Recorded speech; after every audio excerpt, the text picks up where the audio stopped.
siapapun rasanya tidak mengira bahwa semudah itu dalam tanda kutip memenangkan pilpres. Tidak perlu kampanye, cukup gandeng anak presiden, kemudian digerakkanlah yang namanya gentong babi, digerakkanlah aparat, disiapkan sirekap, maka menang. So easy. Melipirnya Surya Paloh ini memang kalau hitungannya adalah hitungan pragmatis. Keren, jadas. Ya, sobat RH sekalian, kita lanjutkan lagi trilogi ya, kenapa Surya Paloh belok. Jadi bagian pertama dan yang kedua, bagian pertama saya mengatakan bahwa komunikasi politik di antara The Gang of Five itu Surya Paloh lebih lancar ke JK dan lebih lancar ke Prabowo. Tapi Prabowo sama JK itu belum kita ketahui ya. Kadang-kadang kan tidak mesti lancar sana lancar sini. Pada bagian kedua saya mengatakan Anies bukan siapa-siapa. Surya Paloh main dua kaki. Nah pada bagian ketiga ini ya saya menduga karena dua-duanya saling butuh. Kenapa begitu? Gini ya. Siapapun rasanya tidak mengira bahwa semudah itu dalam tanda kutip memenangkan pilpres. Tidak perlu kampanye, cukup gandeng anak presiden, kemudian digerakkanlah yang namanya gentong babi, digerakkanlah aparat, disiapkan sirekap, maka menang. So easy. Tidak peduli ada keanehan-keanehan. Misalnya perbedaan suara pilpres dan pileg itu sampai 12,4 juta. Partai pendukung 01 dan 03 itu lebih banyak suaranya dibandingkan calon presidennya. Kan itu agak aneh sebenarnya. Ya, sedikit aneh lah. Agak aneh. Sebaliknya 01 itu suara partainya dengan suara calon 24 juta lebih gila. Itu bisa ditampilkan lagi ya yang keanehan itu. Nah, sehingga orang berpikir oh iya ya menang itu ternyata so easy. Saya pikir tidak ada yang menduga luar biasa kemenangannya sampai 58% dan Anies cuma 24% saja. Kalau kita lihat bagaimana antusiasme publik dalam kampanye Anies. Artinya apa? Gerakan di bawah jauh lebih penting. Gerakan senyap dibandingkan kampanye politik. Nah itu yang kemudian saya pikir ya dipahami oleh Surya Paloh. Karena ke depan akan ada pilkada. Kalau dia bersikap frontal terhadap kekuasaan, maka sangat mungkin nasibnya akan sama. Pilkada pun akan begitu. Nanti kalau koalisi Prabowo Jokowi ini masih terus, ya, maka dalam pilkada itu tinggal di sketch, dikasih skema. Mana daerah-daerah yang mau dikuasai. Maka politik gentong babi akan muncul kembali. Dan tiba-tiba sama. Ya, siapa yang didukung maka karung gentong babinya itu akan menyesuaikan. Kalau yang didukung hijau, hijau. Yang didukung putih, putih dan lain sebagainya. Kalau sekarang kemarin kan biru, biru semua. Termasuk di DKI. Artinya karena pilkada ini serentak, hal tersebut bisa diorkestrasi lagi. Maka secara teoritis istana akan menjadi markas pemenangan lagi untuk pilkada-pilkada. Tinggal berbagi koalisi istana ini siapa saja yang mau dimenangkan. Ya, karena itu akan menjadi pembicaraan di antara koalisi istana tersebut untuk memenangkan pilkada-pilkada di daerah. Tinggal berbagi. Kalau bisa dikompromikan. Tapi itu juga akan menjadi bibit perpecahan. Tetapi yang paling penting adalah kalau Anda frontal dengan kekuasaan maka dari awal Anda akan di blok. Itu yang tidak diinginkan oleh Surya Paloh. Jadi Surya Paloh pun tidak hanya melihat bahwa dia punya hubungan yang baik dengan Prabowo. Tidak hanya bermain dua kaki. Tidak hanya melihat Anies tidak penting. Kenapa Anies tidak penting bagi dia? Ya, Anies penting ketika terpilih. Anies penting ketika pileg itu meningkatkan perolehan kursi partai politik Nasdem. Tapi begitu Anies tidak terpilih dan pileg sudah selesai, maka Anies tidak penting lagi bagi Nasdem, kecuali kalau dia memenangkan pertarungan. Jadi dalam politik tidak ada teman yang abadi, lawan yang abadi, yang ada adalah kepentingan yang abadi.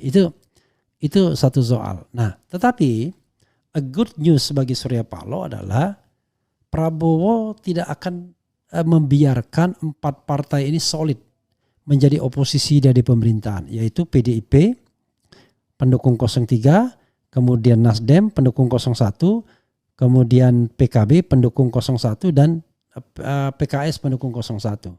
Karena suara mereka akan menjadi mayoritas di parlemen, yaitu 300 kurang lebih ya, kalau memang hitungan-hitungannya benar 300.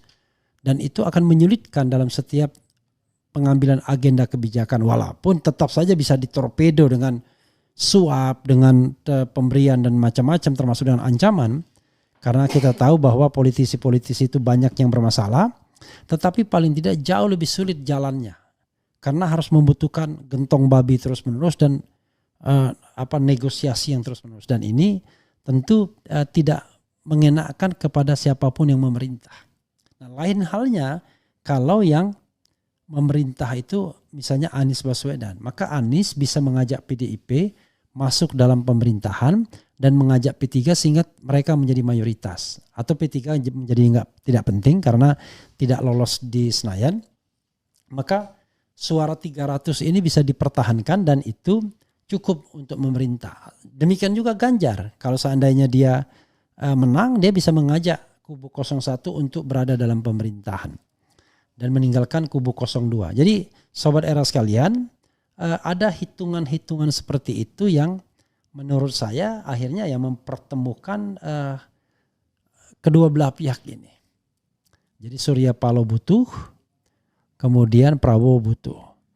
Karena rupanya di Indonesia kalau Anda menjadi oposisi maka jauh lebih sulit karena resources akan tertutup, dan dengan pemilihan kepala daerah dan terutama pemilihan presiden yang makin canggih. Kalau dulu kan orang tidak berpikir secanggih ini, tapi sejak 2019 sepertinya sudah terlalu canggih, sudah terlalu dalam keterlibatan aparat, kekuasaan, ketidaknetralan dan lain sebagainya. Karena semua all design, ya, by design. Nah, ini yang kemudian yang bagi seorang yang pragmatis ya ikut gelombang saja. Tapi bagi seorang yang idealis ya ini menjadi tantangan bagaimana membuat politik atau demokrasi kita lebih menjadi normal kembali atau menjadi normal. Kalau kembali saya tidak tahu apakah pernah demokrasi kita normal. Demokrasi tanpa gentong babi ya, demokrasi tanpa uang, tanpa money politics misalnya. Karena itu sobat era sekalian, sekali lagi saya melihat bahwa melipirnya Surya Paloh ini memang kalau hitungannya ya, hitungannya adalah hitungan apa istilahnya ya, kalau hitungannya itu adalah hitungan pragmatisme politik, keuntungan politik, maka jalan seperti ini jauh lebih landai dibandingkan kalau tetap berada di kubu oposisi. Karena kalau berada di kubu oposisi tidak jelas. Toh Anies bukan orang Nasdem. Caimin bukan orang Nasdem. Nasdem tidak memiliki saham apa-apa kepada kedua orang tersebut secara langsung. Nasdem dalam tanda kutip berbaik hati untuk meminjamkan kendaraan buat Anies terutama. Dan kemudian menggandeng Muhaimin. Kalau kendaraan tersebut menjadi emas, maka mereka terus akan ikut. Tapi kalau kendaraan itu tidak menjadi emas ya sudah dibuang saja. Maksudnya kalau calonnya menjadi emas ya, kendaraannya tinggal ditarik kembali. Toh kendaraan itu milik Nasdem. Jadi sobat era sekalian, dalam konteks seperti ini memang jauh lebih mudah kalau berada di posisi pemerintahan. Jadi memang pragmatisme Golkar sepertinya akan diambil oleh Nasdem juga. Karena Nasdem tidak punya pengalaman beroposisi. Dia pertama kali ikut pemilu 2014 langsung ikut dalam pemerintahan Presiden Jokowi, bahkan mendapatkan posisi yang strategis.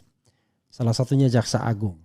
2019 ikut juga. Nah 2024 Nasdem bisa jadi akan menjadi partai seperti Golkar yang tidak pernah menolak kekuasaan dan fleksibel terhadap kekuasaan. Kecuali tadi saya bayangkan kalau seandainya yang menang Ganjar, maka Nasdem pasti akan beroposisi karena hubungan yang tidak terlalu smooth antara Surya Paloh dan Megawati. Jadi sahabat era sekalian, ya itulah realitas politiknya ya. Jadi apalagi ya, bagi Nasdem tidak ada resiko apa-apa kalau dia bergabung dengan pemerintahan. Resikonya tidak populer lagi, tidak didukung lagi, enggak juga. Karena masyarakat Indonesia gampang amnesia. Dan kalau pengkhianat itu banyak, maka tidak ada lagi pahlawan sesungguhnya. Karena semua kita adalah pengkhianat, semua kita adalah pencoleng, semua kita adalah pencuri, semua kita adalah tidak memenuhi atau tidak memegang komitmen. Maka tetap saja yang berpengaruh adalah gentong babi dalam setiap pemilihan nantinya. Kecuali kalau demokrasi kita sudah mengenal betul yang namanya reward and punishment. Kita tidak melihat adanya reward and punishment. Mungkin reward and punishment itu terjadi kalau seandainya hasilnya yang sebenar-benarnya. Tidak ada politik gentong babinya. Tidak ada politik pork barrelnya. Tidak ada bansosnya dan lain sebagainya. Tapi begitu ada bansosnya, maka kita tidak bisa lagi mengandalkan itu. Besok kalau mau menang lagi ya mudah. Kasih saja bansos lagi. Nempel saja dengan kekuasaan. Gerakkan lagi aparat dan lain sebagainya. Maka menang lagi. Tapi apakah itu demokrasi yang diperjuangkan dengan sumpah tadi? Ya, yang kita dengar sumpah Surya Paloh. Saya kira enggak. Kalau misalnya dikatakan bahwa sudah saatnya kita rekonsiliasi. Mana mungkin kita berrekonsiliasi dengan orang yang curang. Orang yang mencurangi proses berpemilu. Karena akan rusak. Ya, rusak semuanya kita. Sehingga harus clear cut. Mana yang mau oposisi memperjuangkan jalan lurus. Mana yang ingin menikmati kekuasaan dengan cara shortcut. Ya semuanya punya konsekuensi. Orang yang ingin jalan lurus tentu menghadapi jalan yang jauh lebih terjal. Tapi yakinlah paling tidak kalaupun pahala dunianya tidak dapat, pahala akhiratnya dapat. Tapi kalau orang yang ingin berkuasa dengan shortcut, mungkin pahala dunianya dapat tapi pahala akhiratnya nggak dapat. Ini hidup ini soal pilihan, a matter of choice ya. Ini mumpung bulan puasa. Anda mau memilih yang mana? Kalau Anda mau memilih menjadi orang yang ingin kenikmatan duniawi saja, maka gunakanlah cara Machiavelli ya. Jadi cara menggunakan segala cara ya, segala metode untuk memenangkan pertarungan, tidak peduli apakah itu diridhoi atau tidak, jujur atau tidak. Ya, sahabat era sekalian. Karena itu pada bagian ketiga ini saya mengatakan bahwa ya, karena dua-duanya sama-sama butuh, ya jalanlah barang itu. Dua-duanya butuh.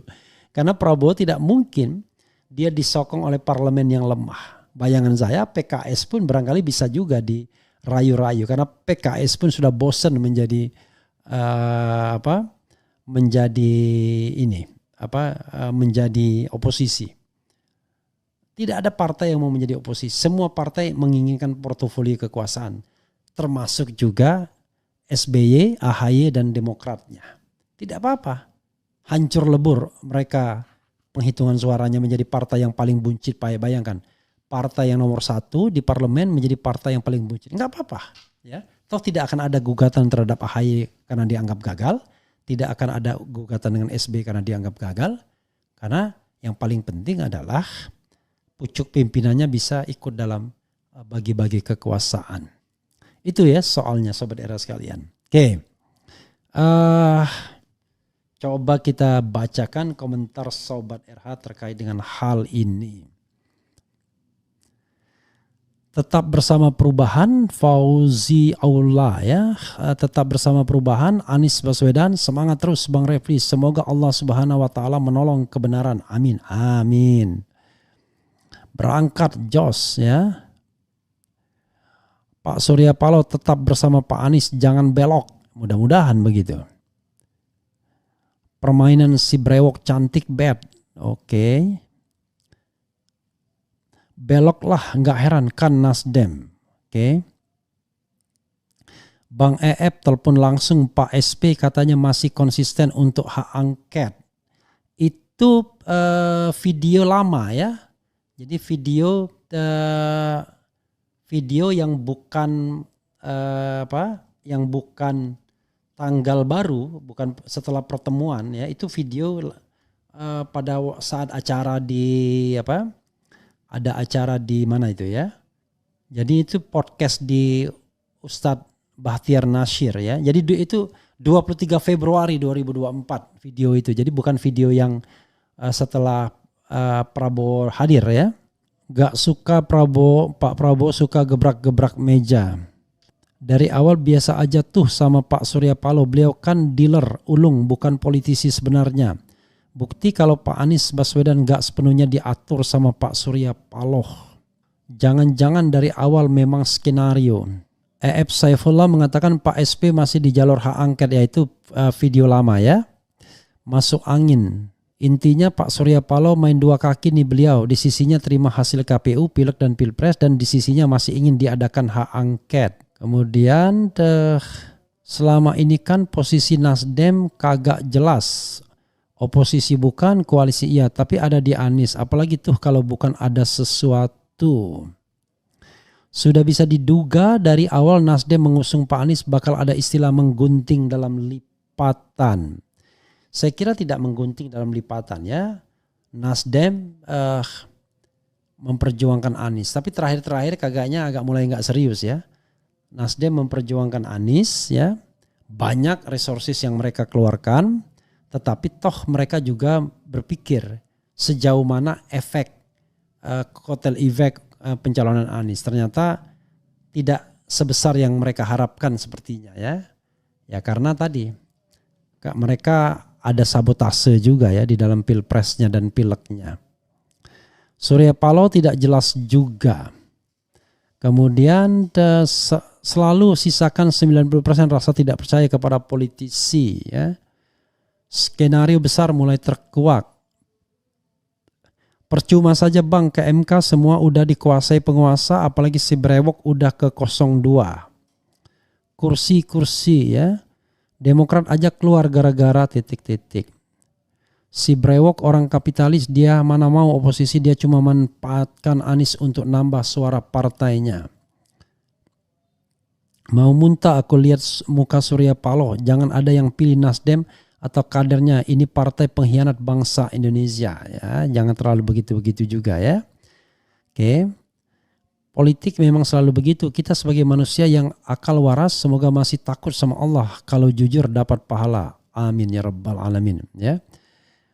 Kemudian pada gemes Nasdem ya. Oke. Bang Refli, kalau demokrasi tidak pada hakikatnya, akankah pemilu ke depan akan selalu berjalan pragmatis? Karena sudah disetting kekuasaan dan pihak yang kalah akan dirayu masuk ke pemerintahan. Ya jangankan begitu. Kodari sama Denny JA ya, LSI Denny JA sudah ngomong. LSI Denny JA bilang koalisi permanen 20 tahun ke depan. Luar biasa kan. Kodari bilang kubunya itu 6 periode. 2 periode Jokowi, 2 periode Prabowo, 2 periode Gibran. Luar biasa ya. Oke. Pertanyaan. Jadi mereka pengen bagi-bagi kekuasaannya tetap ya.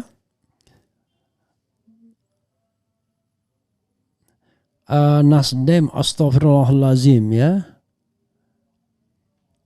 Nasdem gak mau lagi ngeluarin duit untuk 1000 pengacara. Apa maksudnya gak jelas. Ridwan. Kemudian diakui atau tidak perubahan itu nyata dalam perpolitikan Indonesia. Sebelumnya mana mau kita memperhatikan politik. Saya pribadi baru pemilu kali ini yang diperhatikan. Sebelumnya cuek aja. Iya, saya katakan Anies kalah, tetapi sesungguhnya dialah yang menang di hati rakyat ya. Mana ada calon yang berkampanye seperti Anies ya, membuka dialog selebar-lebarnya. Nah itulah cara orang untuk berdemokrasi. Tetapi kita tahu ada calon yang tidak pernah kampanye tapi tiba-tiba menang. Dengan seperti ada suara seperti senyap ya, gerakan senyap tiba-tiba buar menang. Intinya kalau Abah Anies kalah itu curang, kalau Abah Anies menang itu baru tidak curang. Intinya Abah Anies harus jadi presiden. Logikanya pendukung Abah Anies model tarwiyah, hidup tarwiyah. Ini yang ngomong ini orang bodoh juga ya. Kita nggak bicara bahwa kalau Anies menang curang. Siapa yang bilang begitu? Enggak ada. Bahkan orang sekelas Habib Rizik saja tidak ngomong begitu. Yang mereka omongkan itu adalah kalau menangnya tidak curang dengan legowo akan diakui. Tapi kalau menangnya curang mana kita mengakui. Jadi bukan siapa yang menang tetapi cara menangnya gitu. Dan itu adalah sejatinya seorang demokrat, sejatinya seorang muslim, sejatinya seorang warga negara yang baik, sejatinya seorang yang beragama. Kita menerima siapapun yang menang dengan a fair competition. Begitu Bu. Jangan logika sontoloyo seperti itu ya. Gua baca juga PKS sudah mengakui hasil penghitungan KPU ya. Tinggal partainya Imin dong yang masih gantung. PKS melalui sekjennya ya mulai melipir ya. Sekjennya yang fleksibel itu ya. Kemudian bisa nggak si Pak Anies bikin partai sendiri aja? Bisa. Tapi saudara sekalian, dalam alam pragmatisme seperti ini, membangun partai butuh duit banyak. Ya, orang yang sudah selesai dengan dirinya yang harusnya berpartai, bukan orang yang mau mencari penghidupan. Nah, tapi mudah-mudahan dengan semangat itu bisa terbangun. Sekali lagi dengan semangat, ya, dengan semangat yang baik bisa terbangun. Itu saja sobat era sekalian. Mudah-mudahan ini memberikan gambaran yang komprehensif tentang langkah-langkah Surya Paloh. 1. Surya Paloh